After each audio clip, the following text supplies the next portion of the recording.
Welcome back to the News Hub here at WSJ Live. We continue our Olympics coverage, and we're going to have news on Olympic gymnastic women's competition.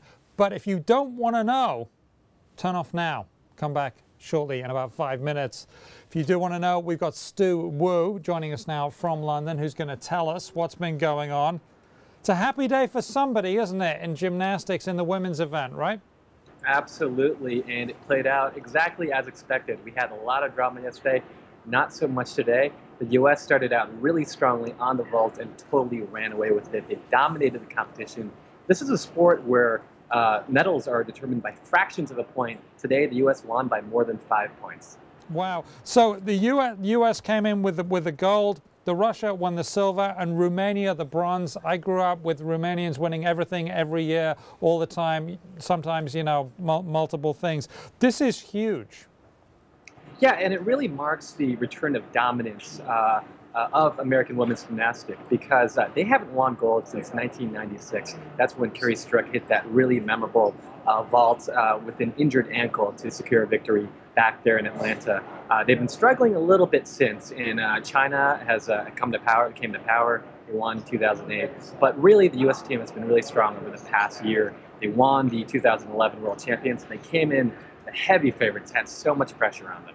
So tell us, Stu, when I've ever seen gymnastics, the crowd love it and they're always awed. How did the London crowd greet the competitors?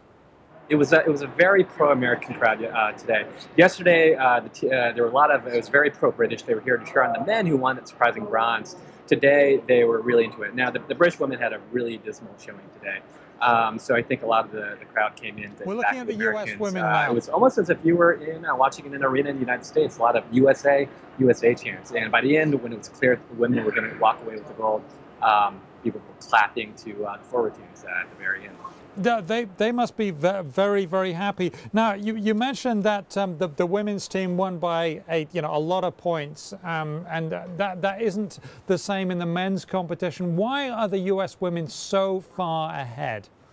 That's because they are stacked they have, coming into the competition, they had two superstars who were expected to fight for gold and silver in the individual all-round, Jordan Weber and Gabby Douglas. And if you were paying attention to the qualifications on Sunday, you found out that Weber didn't even qualify for the final. It was one for her teammates, Michaela Maroney. So you have three of the best gymnasts in the world on this team.